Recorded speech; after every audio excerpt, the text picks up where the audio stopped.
हमारे एक एक श्वास, हमारी एक एक चेष्टा हमारे प्रभु में समर्पित है। हमको बस ये मूल देखना है। एक एक चेष्टा हमारी, बाहर से श्री जी की सेवा हो रही है, अंदर से चिंतन क्या चल रहा है। अगर बाहर से श्री जी की सेवा हो रही, अंदर से विषय प्रियता का चिंतन चल रहा है, तो क्रिया हो रही, सेवा नहीं।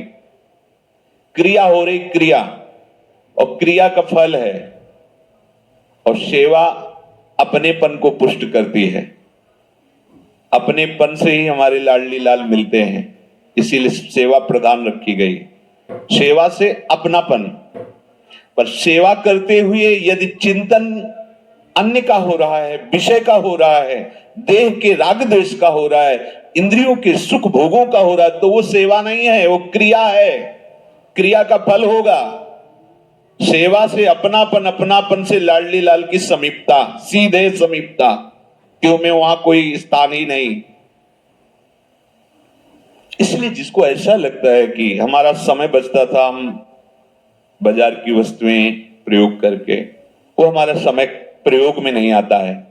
ऐसा समय प्रयोग में नहीं आता है।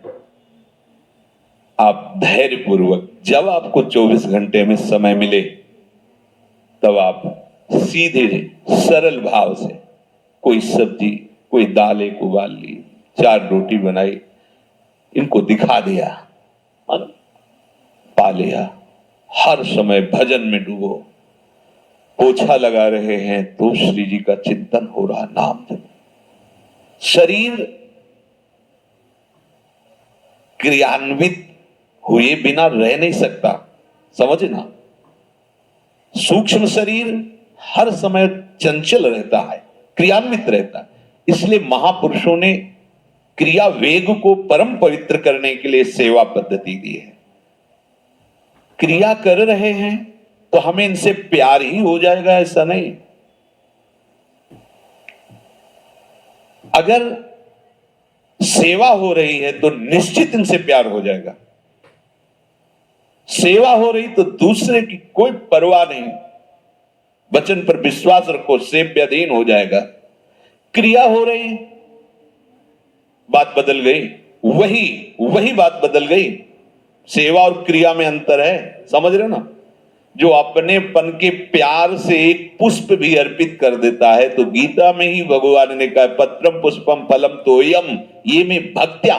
भक्त्या मतलब अपनापन, प्रेम। मेरे प्रभु, मुझ दीनहीन के पास आपका दिया हुआ ये पत्र है, ये जल है, ये वो स्नान उसी समय भगवान पा लेते हैं।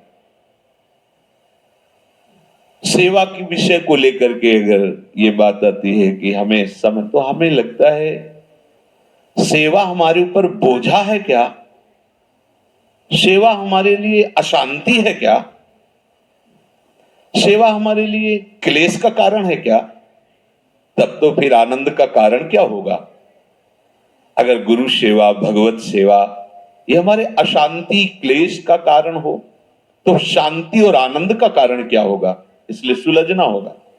सही सेवा में पहुंचने के लिए ही यह आदेश होता है। श्री जी को कुछ भोग नहीं चाहिए। चिदानंद बपू हैं, उनको दाल रोटी कढ़ी चावल भात नहीं चाहिए, मान लीजिए। अब आपके शरीर के पोषण के लिए चाहिए, तो हम प्रसाद भोगता है, इसलिए इनको भोग लगाते हैं। नहीं, दोनों को पाने का ही समय नहीं है। हमारे प्रिया प्रीतम को, अब आपको ऐसा किसी और से बात करेंगे तो उपहास करेगा इस बात को, उनको पाने का ही समय नहीं। वो तो सखियां जो पवाती हैं, वो कढ़ी चावल रोटी नहीं पवाती हैं, आगे चलकर पता चलेगा आप लोगों को। सखियां जो प्रसाद पाती हैं, उसी से आप समझ लो प्रिया प्रीतम क्या पाते हैं। प्रणय में रसिक ललितादि लोचन चसक, पिवत मकरंद सुख राशि अंतर से, जैसी हरिवंश निकट दासी जन लोचन चसक रसासौ गटकत। तो अमनिया थोड़ी पा रही, तो प्रसाद पा रही, रसासौ। तो फिर आराध्य देव क्या पा रहे? रसासौ। कैसे? वो वर्णन का विषय नहीं है। दुवादिनांत विहार करें तो लाल प्रिया में भई न कैसे कल्प कल्प व्यतीत हो जाते हैं केवल ऐसे देख, कल्प कल्प। यहां तो मंगला भोग है, राजभोग है, शयन भोग, कल्प कल्प व्यतीत हो गए केवल देखते देखते। फिर भी देखने की चाह ऐसी मानो कभी देखा ही नहीं। वह दूसरा अवसर कहा है, पर फिर भी ऐसे प्रेम में ऐसा अद्भुत सुख सखियों को प्रिया प्रीतम प्रदान करते हैं।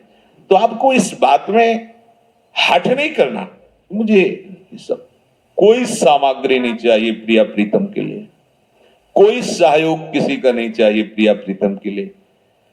आप, सिर्फ आप चाहिए प्रिया प्रीतम के लिए। आपने जो अपना मान रखा है वो अर्पित कर दो। उनको जरूरत नहीं है, जिससे तुम्हारी दुर्गति हुई है अन्य अपनापन मानने से, उस अपनापन को इनको समर्पित कर दो और इनको सिर्फ आप चाहिए। किसी के जैसे बहुत अच्छे अच्छे भोग लगते हैं, खूब आभूषण वस्त्र और खूब बहुत सुंदर सब, लेकिन अपनापन शरीर और शरीर के संबंधियों में है तो फल मिलेगा, क्योंकि क्रिया हो रही है, सेवा नहीं। और कुछ नहीं है, एक पत्ता किसी वृंदावन की लता का, एक पुष्प, और वो अंदर का भाव की लाडली किसी योग्य नहीं। आपको क्या दुलार